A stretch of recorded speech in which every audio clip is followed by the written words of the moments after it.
Bismillahirrahmanirrahim. Alhamdulillahirrabbilalamin. Assalamualaikum warahmatullahi taala wabarakatuh. Salam sejahtera dan selamat petang kepada semua rakyat Malaysia. Berdiri bersama dengan saya ialah Datuk Dr. Roizat, Dr. Nur Hayati Rosli dan juga Datuk Dr. Chong Chi Kiong. Kementerian Kesihatan Malaysia ingin memaklumkan bahawa terdapat 71 kes yang telah pulih dan dibenarkan discharge pada hari ini. Ini menjadikan jumlah cumulative kes yang telah pulih sepenuhnya daripada jangkitan COVID-19 dan telah discharge pada ward adalah sebanyak 4,484 kes.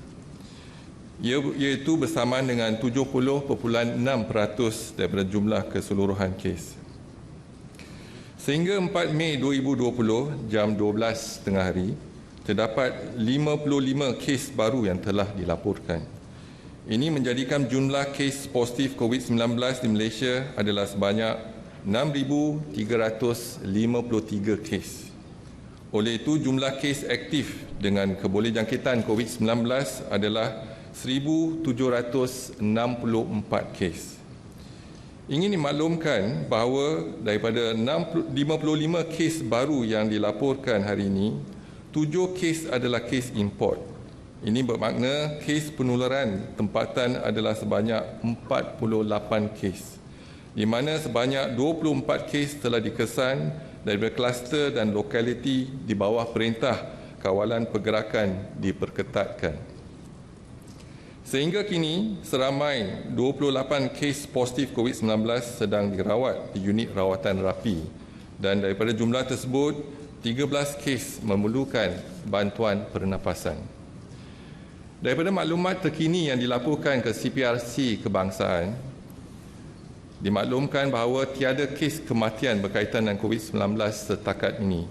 Justru jumlah cumulative kes kematian COVID-19 di Malaysia kekal sebanyak 105 kes, iaitu bersamaan dengan 1.65% daripada jumlah keseluruhan kes. Seperti yang diumumkan oleh Yang Amat Berhormat Perdana Menteri Malaysia, pelaksanaan arahan Perintah Kawalan Pergerakan bersyarat iaitu PKPB adalah berkuat kuasa mulai hari ini iaitu 4 Mei 2020. Seperti dimaklumkan sebelum ini, kerajaan telah memutuskan untuk melaksanakan PKPB iaitu bagi membuka semula beberapa sektor ekonomi secara berhati-hati dan terkawal. Peniaga, pengusaha dan majikan perlu patuh kepada syarat-syarat dan standard operating procedure yang ditetapkan oleh pihak berkuasa. Perhimpunan ramai dan aktiviti yang mendedahkan orang awam kepada risiko jangkitan wabak COVID-19 adalah masih tidak dibenarkan. Sehubungan dengan itu, peniaga, pengusaha dan majikan perlu patuh dan mematuhi SOP yang ditetapkan oleh kerajaan. Rakyat di negeri ataupun wilayah yang menjalani PKPB pula diseru supaya turut patuh kepada SOP berkenaan. Syarat-syarat yang ditetapkan iaitu S ialah syarat-syarat yang ditetapkan. O, orang yang berisiko tinggi seperti kanak-kanak, bayi, warga emas dan orang kurang upaya perlu dilindungi dan individu tidak sihat dan bergejala dikehendaki segera menjalani pemeriksaan kesihatan. Dan P ialah penjarakan sosial diamalkan pada setiap masa iaitu sekurang-kurangnya 1 meter. Selagi rakyat Malaysia patuh kepada SOP dan mengamalkan norma-norma baru dalam kehidupan seharian, rantaian penularan jangkitan COVID-19 akan dapat diputuskan. Seterusnya, aplikasi MySejahtera merupakan aplikasi telefon bimbit yang telah dibangunkan oleh Kementerian Kesihatan Malaysia dengan kerjasama pelbagai agensi. Aplikasi ini membantu dalam pengawasan penularan wabak COVID-19 di negara dengan memperkasakan rakyat dan ataupun pengguna untuk prihatin kepada kesihatan kendiri dan keadaan semasa COVID-19 di Malaysia. MySejahtera membolehkan pengguna melaksanakan penilaian kesihatan kendiri di samping membantu Kementerian Kesihatan mendapatkan maklumat awal tahap kesihatan individu untuk mengambil tindakan yang cepat dan berkesan. Antara fungsi MySejahtera adalah pengesanan hotspot ataupun hotspot tracker, iaitu pengguna boleh mendapatkan maklumat kawasan hotspot kes COVID-19 dalam lingkungan 1 kilometer dari lokasi pengguna ataupun alamat carian. Yang kedua, memberi maklumat berkaitan fasiliti saringan COVID-19 yang terdekat dan bantuan nasihat secara atas talian. Selain untuk diri sendiri, pengguna juga boleh mendaftarkan maklumat berhubung ahli keluarga yang tidak mempunyai telefon pintar, di mana MySejahtera akan turut membantu menilai tahap kesihatan ahli keluarga ataupun individu lain yang didaftarkan. Pengguna yang telah memuat turun aplikasi ini perlu mengemas kini kepada versi terbaru bagi mendapat manfaat penuh MySejahtera. Aplikasi ini akan ditambah baik dengan ciri-ciri terkini dan akan dimaklumkan daripada masa ke semasa. Selain daripada itu, Kementerian Kesihatan juga bekerjasama dengan Kementerian Sains, Teknologi dan Inovasi telah membangunkan aplikasi MyTrace. Aplikasi ini membolehkan kerajaan menjalankan pengesanan kontak, iaitu kontak tracing kepada individu yang disah positif COVID-19. MyTrace adalah pelengkap kepada aplikasi MySejahtera. Pengesanan kontak tracing adalah sangat penting supaya dapat diketahui siapa yang pernah berada berdekatan dengan seseorang yang dikenal pasti positif COVID-19. MyTrace tidak mengumpul sebarang maklumat geolokasi pengguna, sebaliknya merekodkan log gelombang Bluetooth apabila pengguna berada berdekatan dengan satu sama lain. Kedua-dua aplikasi ini adalah percuma dan rakyat adalah digalakkan untuk mendapatkan kedua-dua aplikasi ini. Seperti yang dimaklumkan, Kementerian Kesihatan sering tekankan selama ini perjuangan kita menentang COVID-19, iaitu musuh yang tidak kelihatan, masih panjang dan usaha kita perlu diteruskan. Setiap individu perlulah mempunyai kawalan kendiri dan melindungi diri dan orang yang dikasihi. Masyarakat perlu mengambil tanggungjawab sosial dan memainkan peranan masing-masing untuk mengamalkan normal kehidupan yang baru di semua peringkat dan lapisan masyarakat. Ini penting agar ianya menjadi satu amalan dan budaya kita secara berterusan. Kementerian Kesihatan akan terus memantau kejadian jangkitan COVID-19 di Malaysia, teruskan amalan kebersihan diri yang tinggi seperti kerap membasuh tangan dengan air dan sabun dan amalkan jarak sosial yang selamat, iaitu sekurang-kurangnya 1 meter. Seterusnya dimaklumkan laporan kluster COVID-19 di kawasan PKPD sehingga 4 Mei 2020. Yang pertama, lokaliti Menara Plaza City One, tiada pertambahan kes baru dan jumlah kes positif adalah 55, melibatkan 41 bukan warga negara dan 1 kematian bukan warga negara. Lokaliti Selangor Mansion ada pertambahan 2 kes menjadikan jumlah kes positif 177 kes, melibatkan 160 bukan warga negara. Lokaliti Malayan Mansion ada pertambahan 1 kes menjadikan jumlah kes positif ialah 13, di mana melibatkan 11 bukan warga negara. Lokaliti di Kampung Sungai Lui tiada pertambahan, kekal dengan 158 kes yang melibatkan 148 bukan warga negara. Lokaliti Pusat Bandar Utara dan sekitar Pasar Borong ada pertambahan 21 kes, di mana 17 kes adalah di luar kawasan PKPD. Jumlah kes positif untuk lokaliti ini ialah 160, iaitu melibatkan 79 di luar kawasan PKPD dan 106 adalah bukan warga negara dengan 1 kematian bukan warga negara. Lokaliti Selayang Baru tiada pertambahan, kekal dengan 52 kes melibatkan 36 bukan warga negara. Seterusnya dimaklumkan kluster perhimpunan di Masjid Sri Petaling. Dan bilangan sampel yang telah diambil ialah 35,228 dan bilangan kes positif ialah 2,266 melibatkan 5 generasi. Ingin dimaklumkan daripada 339 madrasah dan sekolah tahfiz dikenal pasti 15,988 pelajar, guru dan kaki tangan. Dan daripada itu 8,494 telah disaring dan diuji bersamaan dengan 53.1% dan didapati 390 kes positif iaitu bersamaan dengan 4.6%. Seterusnya dimaklumkan iaitu laporan kluster COVID-19 yang aktif sehingga 4 Mei. Kluster yang pertama iaitu kluster Pasar Caukit iaitu ada pertambahan 16 kes menjadikan jumlah kes 44.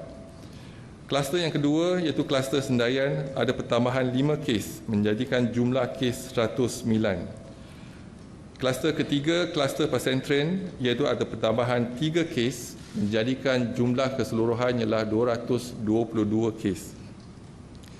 Kluster Kampung Baru ada pertambahan 2 kes menjadikan jumlah kes 24. Dan kluster Madrasah Air Merbau di Jasin ada pertambahan 1 kes menjadikan jumlah 41 kes. Dan ingin dimaklumkan ada satu kluster baru telah dikenal pasti di Kuching iaitu kluster Taman BDC melibatkan sejumlah 37 kes. Dan ini juga melibatkan perhimpunan tabligh iaitu Case Index dan telah menjangkiti keluarga, ahli masjid dan juga rakan sekerja iaitu melibatkan 3 generasi. Dan kluster yang lain tiada pertambahan setakat ini. Seterusnya dimaklumkan laporan warga negara Malaysia yang pulang ke negara daripada 3 April sehingga 4 Mei dan jumlah yang dikuarantin adalah 27,841 individu. Daripada itu, 15,393 individu telah tamat tempoh kuarantin selama 14 hari. Daripada jumlah tersebut, 333 kes ada didapati positif setakat ini iaitu pertambahan 7 kes malam. Seterusnya dimaklumkan iaitu bilangan kes COVID-19 mengikut negeri di Malaysia. Untuk negeri Selangor ada 21 kes iaitu 4 adalah kes import dan 17 adalah kes positif daripada pasar Jalan Osman. Yang kedua iaitu di wilayah Persekutuan ada di wilayah Persekutuan Kuala Lumpur ada pertambahan 25 kes positif. Daripada jumlah tersebut 16 adalah daripada Pasar Caukit, 4 daripada Pasar Borong, 2 Selangor Mansion, 1 Malayan Mansion dan 2 kes di Kampung Baru. Dan di Negeri Sembilan ada pertambahan 6 kes iaitu 1 ialah kes import dan 5 melibatkan kes daripada kluster Sendayan. Seterusnya saya buka kepada pertanyaan kalau persoalan kalau ada tu. I have a few questions. The Taman BDC cluster, where did it come from? And can you elaborate on the Tahfiz Lanchang cluster as well? Another question is, are expats also required to undergo tests? Okay, the first cluster is Taman or cluster BDC in Kuching. The index case is actually from the Perhimpunan Sri Petaling. So, and they have infected 3 generations, mainly the family members as well as those mosque goers and also their colleagues. So we have 37 cases from this cluster. And the second question with regards to the cluster Lanchang in Pahang, we have 6 cases. There's no increase in cases. We have already admitted them, 6 of them, into our hospital, and a close contact in the process of detecting them. Good evening, Dato'. Joseph from The Star. Today, Senior Minister Dato' Sri Ismail Sabri announced that the conditional MCO has been gazetted. which means MCO 5 takes effect today. Therefore, MCO 4 has been cancelled. Just 8 days before its supposed expiry. Does the Health Ministry view this move as justified? Do you not think it's too soon? And also, since today is the first day of the conditional MCO, there's more than usual people outside. How do you think day one went today? Thank you. So I have mentioned yesterday in regards to the strategy. Our first strategy is the MCO 1, 2, and 3. Obviously, we have seen during the battlefield of this MCO, we managed to flatten the curve in MCO 1, 2, and 3. Whereby we try to encourage everyone, make sure that they stay at home. And looking into the situation, and now we have a conditional MCO. The conditional MCO is to allow the business sector to take off and to resume the business sector. But more importantly is that they have to comply with the SOP that has been given to them. So one is that you look into the MCO 1, 2, 3, and the early part of the MCO 4 is basically to make sure that the public stay at home. That is the message. Now the message to the public in conditional MCO is to follow our SOP. This is important. Unless they have the social discipline, unless they have a social compliance, and this is a social responsibility for all of us to make sure that we comply with the SOP that's been given to them. So we make sure that industry, we make sure that restaurant and etc. Comply to this SOP.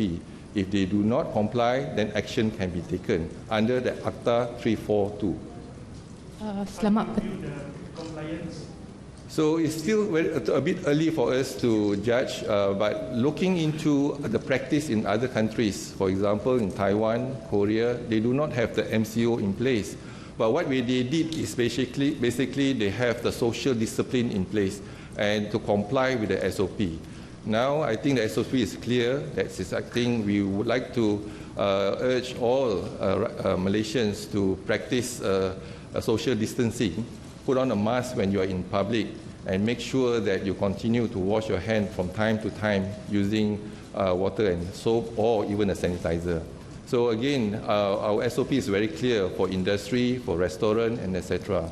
So they have to comply with our SOP. Compliance is very important to make sure that if they can comply, rest assured we can break the chain of the infection. If they do not comply, then there's a risk for us to have the R0, for example, to increase the R0 from 0.7 and higher. So I hope that we are monitoring this very closely, and hopefully, all of us can come together, make sure that we can comply to the SOP. Selamat petang ya Datuk Doktor. Bermula hari ini pergerakan telah dilonggarkan dan kelihatan ramai juga yang sudah keluar untuk membeli belah. Ada juga di kalangan masyarakat tidak peduli memakai mask dengan alasan. So ada tak KKM mempertimbangkan untuk mewajibkan pemakaian mask terutama ketika di kawasan awam demi keselamatan dan kebersihan semua? Terima kasih. Okay, terima kasih atas soalan itu. Yang pertama ialah memakai mask ni digalakkan. Jadi bukan satu kewajipan tetapi sangat-sangat digalakkan, terutamanya kalau kita berada di kawasan awam ataupun bila di kawasan yang ramai orang. Jadi kita menggalakkan mereka memakai mask, tapi sekarang ini bukan satu kewajipan. Tetapi syarat-syarat yang lain, yang contohnya penjarakan yang selamat itu kena diamalkan, iaitu sekurang-kurang dia 1 meter. Dan kalau kita boleh amalkan penjarakan sosial iaitu 1 meter, jadi kita boleh elakkan jangkitan ataupun penularan COVID-19 ni. Jadi itu kita harap rakyat Malaysia akan patuh kepada SOP Kementerian Kesihatan, iaitu penjarakan sosial ataupun penjarakan yang selamat iaitu 1 meter, dan juga amalkan kebersihan diri yang tinggi, sentiasa mencuci tangan dan digalakkan, sangat digalakkan untuk memakai mask. Assalamualaikum Datuk, Haris dari Malaysia Kini. Saya ada dua soalan. Satu adalah berkenaan Selangor Mansion dengan Melayan Mansion. Masih ada lagi kes baru dikesan di sana. Tapi kerajaan telah menarik balik PKPD di sana. Jadi tindakan ni nampak macam tak selari. Apa komen Datuk? Dan kedua, kalau lihat kluster Taman BDC ni masih lagi ada kes indeks yang menjangkiti sehingga 3 generasi walaupun dah 2 bulan selepas himpunan Seri Petaling. Adakah ini bermakna jangkitan ini dia boleh asimptomatik lebih daripada sebulan 2 bulan? Okey, terima kasih. Jadi kalau kita lihat kepada lokaliti Menara Plaza City One, Selangor Mansion dan Melayan Mansion telah pun tamat PKPD. Tetapi keputusan yang kita ujian kita ataupun yang telah diambil adalah 2 hari lepas. Jadi laporan tu kita dapat daripada semalam ya, iaitu setakat selepas jam 12 semalam baru kita dapat laporan tersebut. Walaupun PKPD telah ditamatkan, tetapi kita masih memantau kawasan tersebut. Tak semesti dia hanya PKPD baru kita mantau kawasan tersebut, tetapi kita sentiasa memantau kawasan tersebut walaupun tak ada PKPD. Yang kedua iaitu mengenai sama ada kes simptomatik, asimptomatik atau tidak. Kalau kita lihat kepada kes asimptomatik, kita telah menjalankan satu saringan ataupun ujian kepada kes-kes yang sedia ada. Contohnya kes yang datang ke hospital untuk pembedahan, iaitu ataupun pembedahan kecemasan dan separa kecemasan.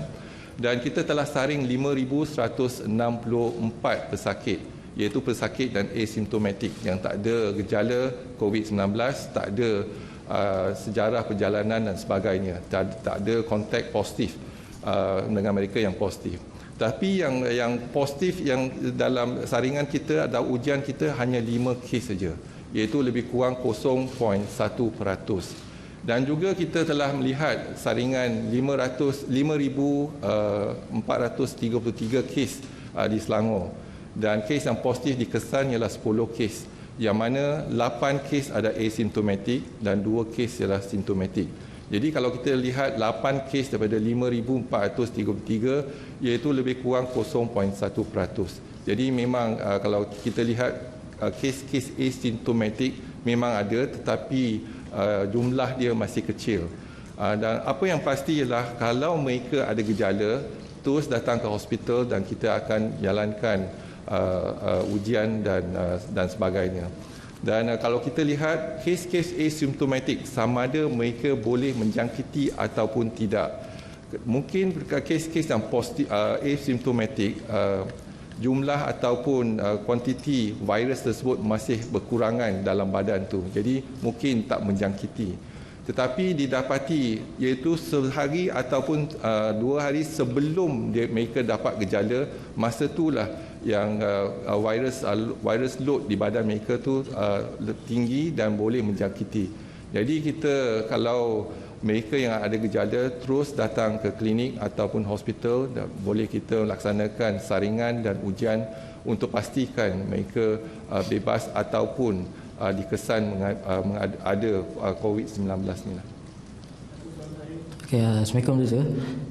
Nak tanya, beberapa hari yang lalu ada tangkapan warga asing tanpa dokumen di ibu negara. So soalan saya, bagaimana pihak KKM nak pastikan yang warga asing tanpa dokumen ni make sure diorang buat ujian saringan, sebab ada yang mereka mungkin takut untuk ke depan.